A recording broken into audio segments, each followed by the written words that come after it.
Welcome to the third part of this tutorial. In this video we will continue to model the toilet seat.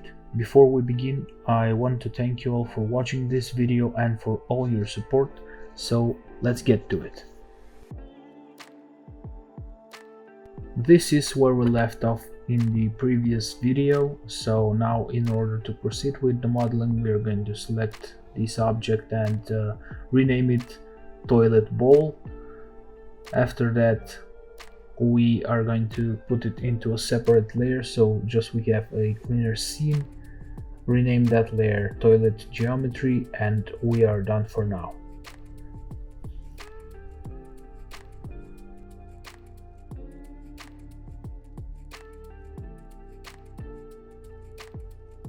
You can now go ahead and enable the edge faces so you can clearly see the topology of the model. And now I would say that it would be a great idea to get some polygons from the toilet bowl geometry itself, so we can extrude them or maybe copy them and then make the toilet lid and the toilet seat itself. So go ahead, click here and then double click on this polygon right here to make this selection, and then go ahead and press on detach here. Now make sure that you have selected detach as clone and rename this object toilet seat.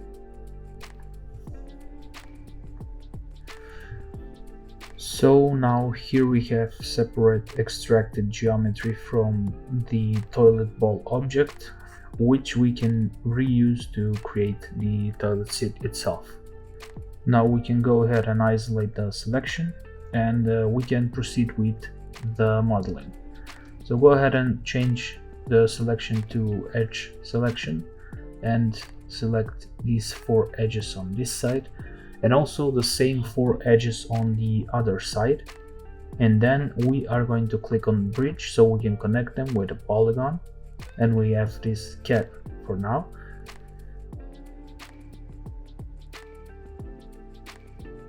Select these edges and then connect them with one segment, of course, and after that with border selection we'll get this hole right here and we will click on cap in order to fill it.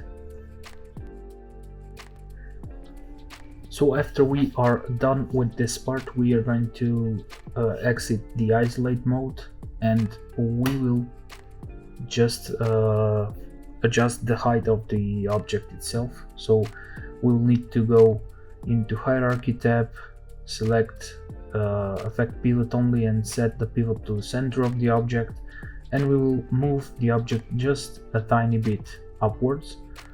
So just deselect the snap and then move it up a bit, just like that, so we have a clear vision of the object.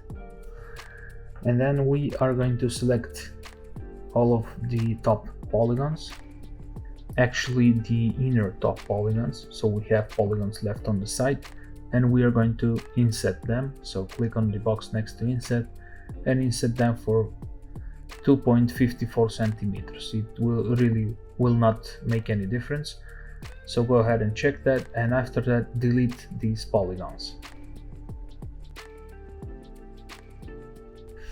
Now we can go ahead and hide the planes with the dimensions, so we have more space to work with and they will only get in our way. So go ahead and hide the whole layer, go from top view and change the selection to vertices.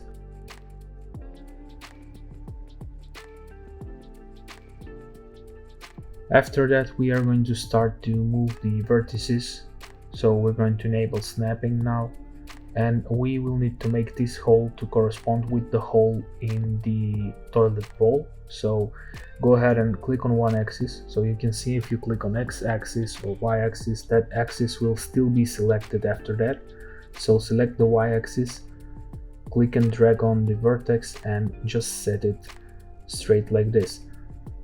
Set it to snap, and after that we're going to go into the polygon selection and select the right half of the model and delete that. Then we're going to go back into the vertex selection and we will select these vertices now along the border and we will snap them on the inner vertices of the hole of the toilet bowl.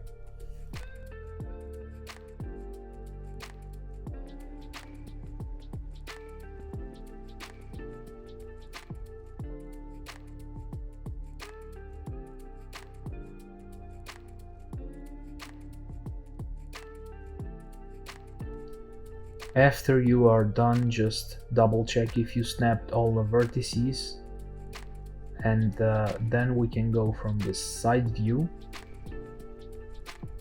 and we will enable again the layer with the dimensions, so we can see the dimensions now, so we can move the object up a bit so it corresponds with the top of the toilet seat.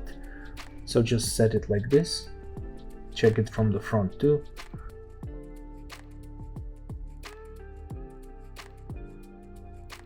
Now we will add a symmetry modifier on x-axis and we'll flip it.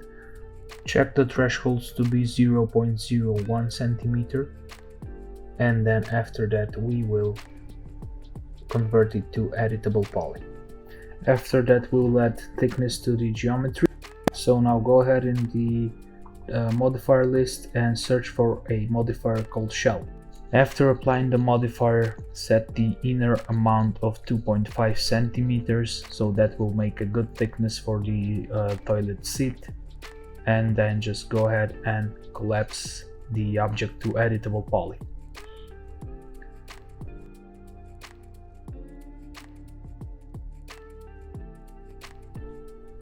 Now, as we can see here, according to the reference image, we need to have more width of the toilet seat. So what we're going to do next is we are going to select all of these outer polygons and we will extrude them. Because we've all seen toilet seat and a toilet bowl, we can correspond with that actually they are about the same width. Maybe on some toilets they may be less with less width, but we will make them somewhere around the same width with the toilet bowl width. So go ahead and select the polygons now.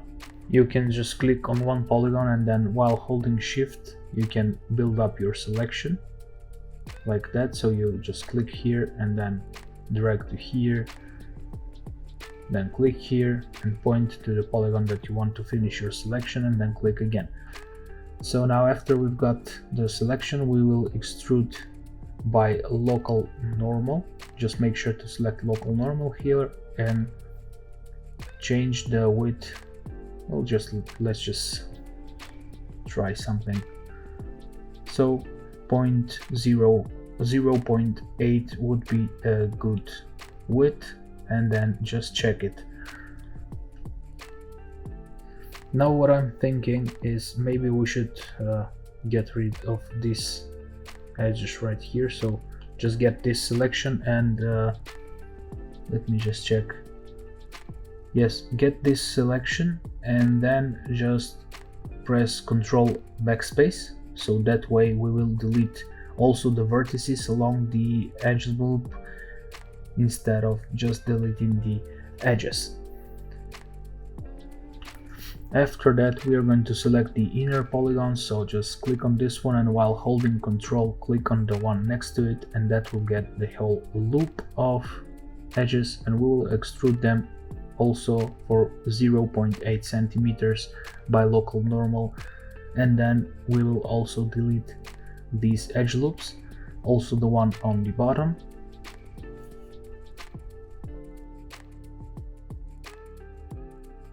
Now as we can see back here we have some strange shifting in the geometry, so just go ahead and grab the vertices right here and set them to align on the y-axis. Now go ahead and change your selection to polygons. Select these two polygons and while holding shift on your keyboard drag with your mouse and extrude them.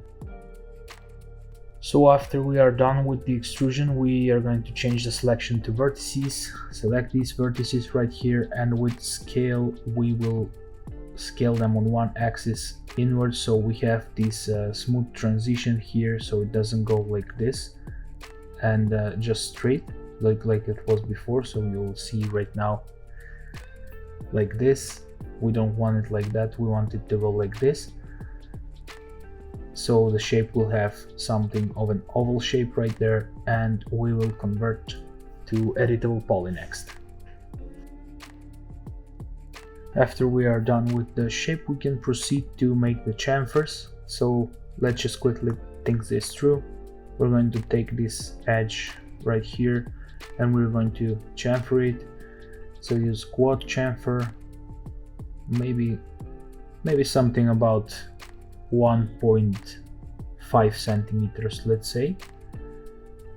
And we are going to add a tension of more actually than 0.5, so we're going to go 0.7, or maybe let's go 0.6, so 0.6 tension, so we don't have that so smooth transition as in 0.5. And then go ahead and click OK. Now I think that for the bottom part it would be clever to get rid of all the polygons, and then we might use a shell modifier. So go ahead and select all the polygons in the bottom. So while I'm clicking, I'm just holding shift and I can build up the selection. After I've selected all the polygons, I will delete them, and now we can work on the outer chamfers. So go ahead and put a shell modifier just for the time being. I'm still thinking maybe we'll try outer amount, so it gives some amount to outwards, but that might make the width yet bigger, so we are still going to work with the inner amount. So go ahead and put an inner amount of about 1 centimeter, I'd say would be good. So then go ahead and click on the eye next to the shell modifier to disable it, and click on the editable poly in the modifier list, so we can proceed to selecting the edge loops, the ones that we would like to apply chamfer to.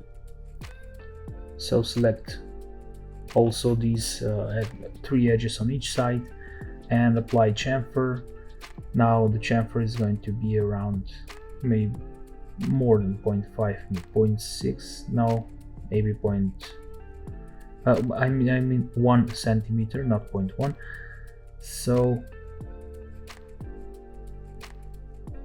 I think that this looks good, and we will stick with this chamfer. So now we can go ahead and apply the shell modifier.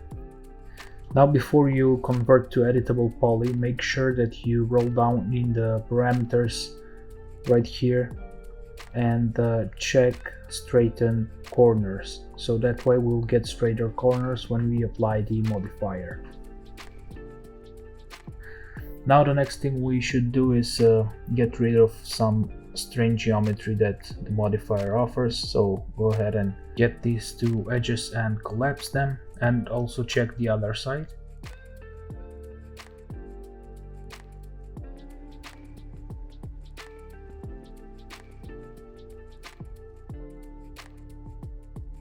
And now we can proceed with the chamfering. So go ahead and select these 2 edge loops and also these 2 edge loops right here, and then go and click on the chamfer settings.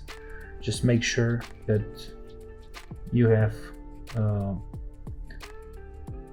selected the quad chamfer, and the amount is going to be 0.3 centimeters and the tension is 0.5, of course, and then you can collapse.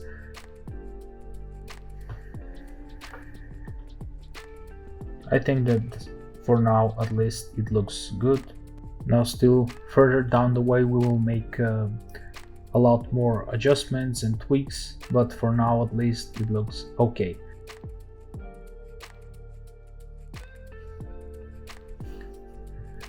Now we will proceed to fix also the top. So we have these 2 edges we're going to select them and then collapse right here, and also on the other side again select those two edges and just collapse them. And we are going to select this edge loop for now, from this to this edge right here, not the whole edge loop, and we're going to delete it with Control backspace. And then we are going to add an edge with the swift loop while holding shift, so it will give this nice arc right here. And we are going to connect the open vertices right here, and also on the other side. So we actually have the same edge as before, but we have it with a swift flow of the edges. So go ahead and now collapse to editable poly. Let's just fix the normals real quick, and then we will add a smooth modifier and add a smoothing group of 1, or just the same smoothing group. It really does not matter what number. So now we can see here that we haven't added chamfer. We forgot one loop here, so we're not going to add chamfer right now. But what we can do is delete half of the model and just go from the front, select polygon selection and delete half of the model, and then we're going to apply symmetry on the x-axis, of course. And now we have the same model on both sides. Just check the thresholds before collapsing and collapse that to editable poly.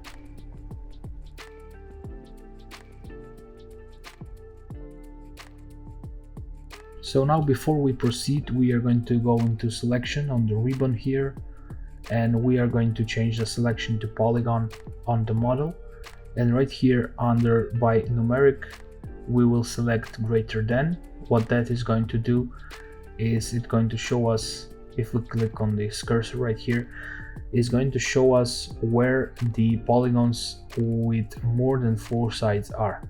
So these are N-gons, and this will cause problems later when we are going to unwrap the model. So quick fix is just get the cut tool and cut from here to here and then down to the middle.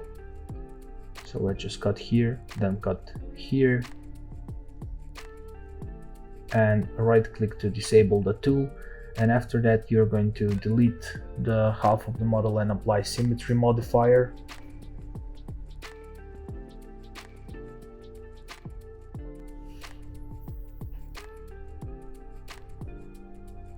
So after we've done that, we will still need to check for N-gons. So click on the same icon again. We still have 2 N-gons, so just grab the edge in the middle and collapse it. After that you can go ahead and select the swift loop tool and add 1 loop right here, so we don't have any distance, a great distance from the loops, and it will act as a supporting edge. And after that we are going to go from the bottom. We can see that we'll have the same problem here, but this part will not be visible. So instead of fixing it other way, we'll just go and connect these vertices right here, and the same on the other side.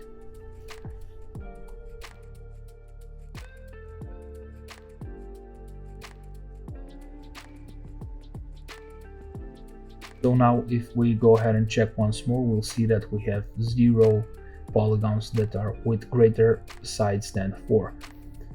So collapse that to editable poly. Let's just take one last look.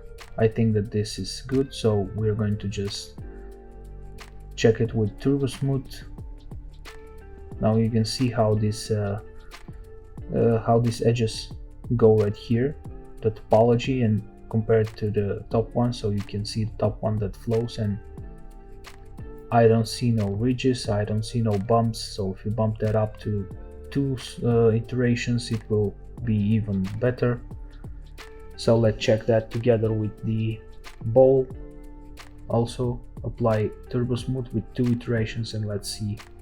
Well, now I can see here that we have some strange reach going on. So oh yeah, so let's just take a quick fix for this. Just select the edge. This edge makes a problem, so we're just going to select it and move it down a bit so we create a distance from the something of an equal distance from the both edges right there. And now we can check. So now we don't see that ridge anymore. Just remember to delete the turbo smooth modifier from both of the objects. And I think that is it for this video. So thank you guys for watching, and I will see you in the next video.